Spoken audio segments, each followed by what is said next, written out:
Hello दोस्तों, आज की कहानी है मेरा मायका मेरा घर नहीं, सिर्फ मायका ही है। क्या हुआ सुरभि, सब ठीक तो है? आज तुम्हारा मन शांत नहीं लग रहा।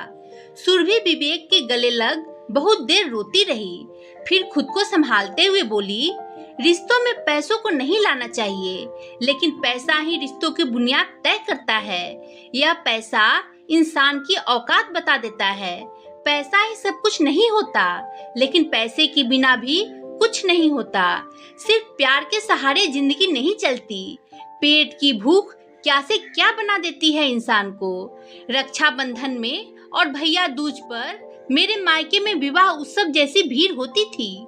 3 बुआ जी, उनके बच्चे, 2 ताऊ जी की बेटियां, उनके बच्चे, चाची के साथ 2 बच्चे और 6 हम, मम्मी पापा, 4 भाई बहन, कुल मिलाकर 22 सदस्य हो जाते थे। यह सब एक ही घर में 3 दिन तक बड़े प्यार से रहते थे। खूब चहल पहल होती थी। घर में 3 बड़े कमरे, एक बड़ा सा आंगन और एक 2 मंजिला घर बना हुआ था। 22 सदस्यों का खाना मैं अकेले बनाती थी। ऐसा नहीं है कि कोई सहायता के लिए पूछता नहीं था।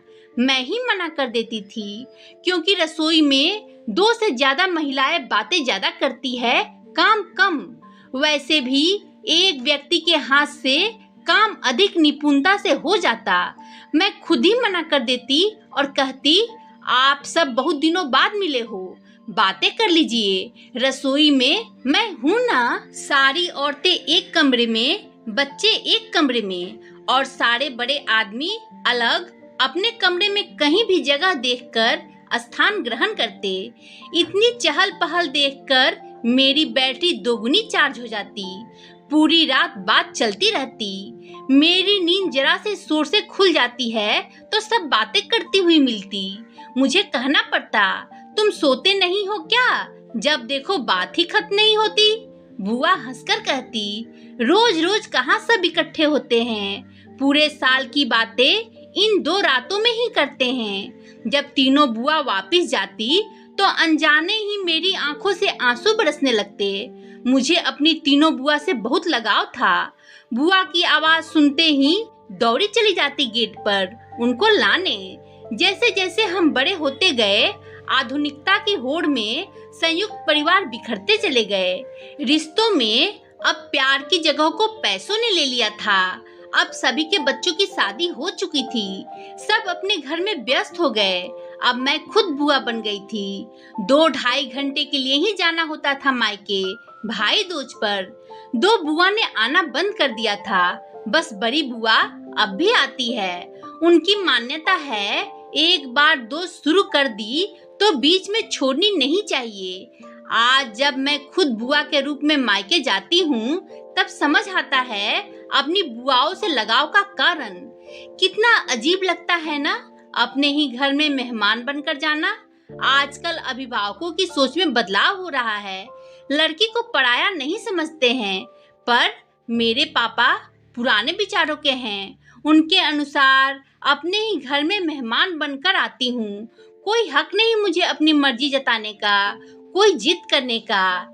इस बार लॉकडाउन की वजह से 2 महीने रुकना पड़ा मायके, पर इतने कड़वे अनुभव हुए कि रिश्तों पर से विश्वास उठ गया। और अब मैंने स्वीकार कर लिया है कि मेरा मायका मेरा घर नहीं, सिर्फ मायका ही है। 10 मार्च 2020 को होली पर गई थी। बच्चे की छुट्टियां हो गई थी। 2-4 दिन ज्यादा रुकने के लालच ने लॉकडाउन में फंसा दिया। 22 तारीख को ही वापस आने की योजना थी, पर कोरोना के चलते 22 से ही लॉकडाउन की लंबी सजा हो गई थी। 22 मार्च तक का समय तो बढ़िया रहा। रोज घूमना, चाट खाना, गप्पे मारना, नए नए पोज में फोटो सेशन करना, शॉपिंग करना, खूब मन लगा।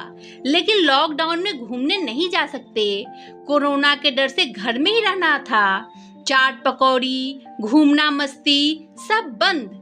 उस पर भाभी के रूखे व्यवहार ने माहौल को बोझिल कर दिया। बात इतनी बड़ी नहीं थी जितना बड़ा उसे बना दिया गया था। गुस्से में कहे गए ताने जख्मी कर देते हैं, रिश्तों में दरार पैदा करते हैं जो कभी नहीं भरती। पता नहीं क्यों लोग सीधी बात का सीधा जवाब ना देकर व्यंग बाणों की वर्षा कर देते हैं। बात को कहां से कहां ले जाती है ईर्ष्या। कुछ ऐसा ही हुआ उस दिन। मेरे आगे के बालों की कटिंग छोटी है, खाना बनाते हुए आंखों पर आ रहे थे। मैंने अपनी 12 वर्षीय भतीजी से हेयर बैंड लाने के लिए कहा, जो पिछले दिन भाभी ने लगा रखा था। शायद उसे मिला नहीं ढूंढने पर, उसने आकर मना कर दिया। तभी किसी काम से भाभी रसोई में आई। मैंने उनसे भी पूछ लिया, जो हेयर बैंड कल लगाया था आपने, कहाँ है, दे दो। बस इतना ही कहा था मैंने। सीधा सा सवाल था, सीधा सा उत्तर देना था। टूट गया या नहीं मिल रहा, पर वह तो जैसे लड़ने के लिए तैयार बैठी थी। फट पड़ी और एक जरा सी बात को मेरी औकात मेरे बाप तक पहुंचा दिया। एक बार जो बोलना शुरू किया, 15 मिनट तक बुरा भला कहती रही मुझे। मैं बड़े बाप की बेटी हूँ, तुम्हारी तरह नहीं, यही औकात है तेरी। सब कुछ लिख नहीं सकती, पुराने जख्म हरे हो जाएंगे। कुछ बातों को भुला देना ही ठीक है। पर मेरा रिश्तों पर से विश्वास उठ गया।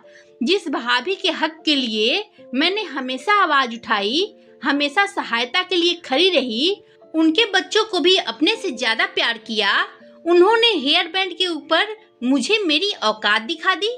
मन बहुत दुखी हुआ और रिश्तों में बहुत बड़ी खाई बन गई, जिसे भर पाना बहुत मुश्किल है। मम्मी पापा भी चुप रहे, उन्होंने भी कुछ नहीं कहा। मुझे मेरा मायका पराया लगने लगा, पर मायका तो मायका ही होता है। बहुत याद आता है। दोस्तों, आपको ये कहानी कैसी लगी कमेंट कर बताएं।